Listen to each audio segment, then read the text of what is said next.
ఉన్న బంగారాన్ని విడిపించి ఆ రోజు ఆన్లైన్ రేటుకే మేము కొంటాం. Sharma gold company. ప్రముఖ ప్రవచనకారుడు గరికపాటి నరసింహారావు గురించి ప్రత్యేకంగా చెప్పాల్సిన పనే లేదు.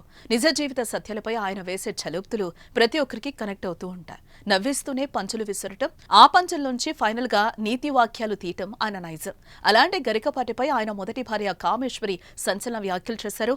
గరికపాటి తనను ఎంతో మోసం చేశారని, 25 ఏళ్ల పాటు పిల్లల కోసం మౌనంగా ఉన్నానని చెప్పుకొచ్చారు. తన వైవాహిక జీవితంలో ఎన్నో ఇబ్బందులు ఎదుర్కొన్నారని, తనతో బలవంతంగా ఆస్తి విడాకుల పేపర్లపై సంతకం పెట్టించుకున్న దుర్మార్గుడు గరికపాటి అని ఆరోపించారు. తనపై తన కొడుకులతోనే క్రిమినల్ కేసు పెట్టించిన గరికపాటి భాగోతం బయటపెట్టేందుకే ఈ వీడియో రిలీజ్ చేస్తున్నారని ఆమె చెప్పుకొచ్చారు. ప్రస్తుతం ఈ వీడియో సోషల్ మీడియాలో వైరల్ గా మారింది. 65 సంవత్సరాలుగా ఆ నీచుడు నాకు తెలుసు. పక్క ఇళ్ళవాళ్ళు అందరం కలిసి ఊళ్ళో పిల్లలు ఆడుకునేవాళ్ళం. అందరం కలిసి కెనడీ హై స్కూల్ కాశీపాడు అనే చోట చదువుకున్నాం. జీవితం మొత్తం వాళ్ళమ్మ వీడిని ఎత్తుకోవడం నాకు తెలుసు. చిన్నప్పటి నుంచి 18 పురాణాలు చదివినటువంటి పరాయి స్త్రీ తల్లితో సమానం అన్నటువంటి ఈ నీచుడు, ఈ దుర్మార్గుడు తల్లి వరసనే ఖూనీ చేశాడు. వృత్తి వేరు, ప్రవృత్తి వేరు. పాండిత్యాన్ని సంపాదించాడు, వాక్కులో అమ్మ సరస్వతిని పలికించాడు. కానీ నీచమైనటువంటి ప్రవృత్తితోటి దగా చేశాడు. జీవితం మొత్తం కోల్పోయిన నేను నోరు మూసుకుని ఎందుకున్నాను, పిల్లల కోసం ఆగాను. తర్వాత అర్థమైంది. తన భవిష్యత్తుకు నేను అడ్డొస్తున్నానని వెళ్ళిపో అన్నాడు. హింస పెట్టాడు. హింస అవి చెప్పే హింసలు కాదు. నేను అవన్నీ చెప్పదలుచుకోలేదు. పడి చివరికి ఆలోచించాను. ఇక్కడ నా ప్రమేయం ఏమీ లేదు. 10 సంవత్సరాలు 12 సంవత్సరాల పిల్లలిద్దరికి, గురుజాడకి 10 ఏళ్ళు, శ్రీశ్రీకి 12 ఏళ్ళు. రేపుని చంపుకొని బయటకు వచ్చా. నేను ఏ తప్పు చేయలేదు. నేను శ్రీరాముణ్ణి, తప్పు చేయలేదు. కొంచెం కోపం వచ్చిన ఊరుకు. తర్వాత ఏమన్నాడు, నీకు అన్యాయం జరిగితే, నీకు అవమానం జరిగితే రా బయటకు వచ్చి చెప్పు. నీ అవమానం చెప్పకపోతే ఎలా తెలుస్తుంది? సమాజాన్ని ఓ తట్టి లేపుతున్నాడు. అప్పుడు నాకు అనిపించింది, నాకు అన్యాయం జరిగింది కదా. సుగ్రీవుడు తమ్ముడు వాలి అన్నగారు. సుగ్రీవుడు భార్యని వాలి తీసుకెళ్ళిపోయినా పర్వాలేదు, మరదలవుతుంది కాబట్టి. కానీ సుగ్రీవుడు వారి భార్యతోటి సంబంధం అక్రమంగా పెట్టుకోవడం, ఆయనని తీసుకెళ్ళిపోవడం ఎంతవరకు ధర్మం, ఎంతవరకు న్యాయం? అది వైరల్ అయి తిరుగుతోంది అటు ఇటు. అర్థమైన వాళ్ళకి అర్థమైంది, లేని వాళ్ళకి లేదు.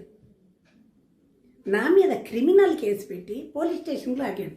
నా కన్న కొడుకు చేత గురజాడను కళ్ళల్లో పెట్టుకుని పెంచుకున్నాను. పిచ్చి వెధవని ఎంత ప్రేమగా పెంచుకున్నాను. వాడు అన్నీ మర్చిపోయాడు. తండ్రి రక్తం కదా. వాడు ఈ వయసు ఎప్పుడైతే నా మీద కేసు పెట్టాడో అదే వయసులో నాన్ను దగా చేశాడు వాళ్ళ నాన్న. అదే స్థితిలోకి కొడుకును లాక్కొచ్చాడు ఆ తండ్రి.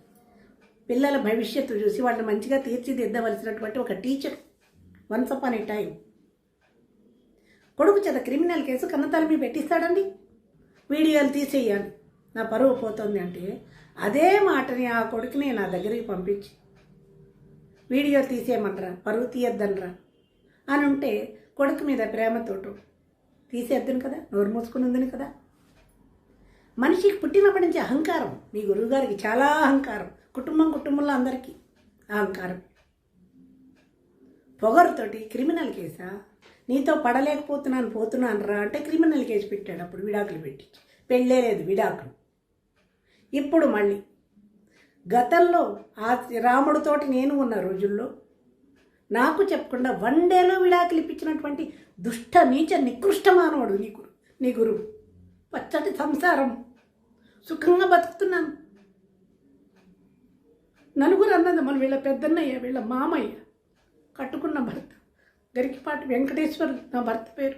అందమైన వాడు, అందమైన జీవితం, సుఖంగా బతుకుతున్నాం. వీడు ఎందుకు వచ్చినట్లు నా జీవితంలోకి? వాడు అంత అసమర్థుడయ్యాడు నా భర్త. నలుగురు కూర్చుని అత్తవారి తరపు వాళ్ళు కాగితాల మీద సంతకాలు పెట్టించి నీకు విడాకులైపోయి అంటాడా వీడు? అందరికంటే చిన్నవాడు. వాళ్ళందరి నోరు ఏమని మోయించాడు నా ప్రమేయం లేకుండా? మా నాన్న కాళ్ళు కడిగి కన్యాదానం చేశాడే. పుట్టింటి వాళ్ళకి పోని మీ అమ్మాయి సరిగా లేదనో విడాకులు కోరుతుందని ఆయనకి ఇన్ఫర్మేషన్ ఇవ్వాలి కదా. మా నాన్నకి చెప్పలేదు, అన్నదమ్ములకి చెప్పలేదు, పుట్టింటి వాళ్ళకి చెప్పకుండా ఒక విజయవాడలో ఒక రూమ్లో కూర్చోబెట్టి పెట్టని బలవంతంగా సంతకాలు పెట్టించి తర్వాత ఇదిగో నీకు విడాకులు అయిపోయి కాగితాలు ఇవిగోని చూపిస్తాడా ఈ నీచుడు?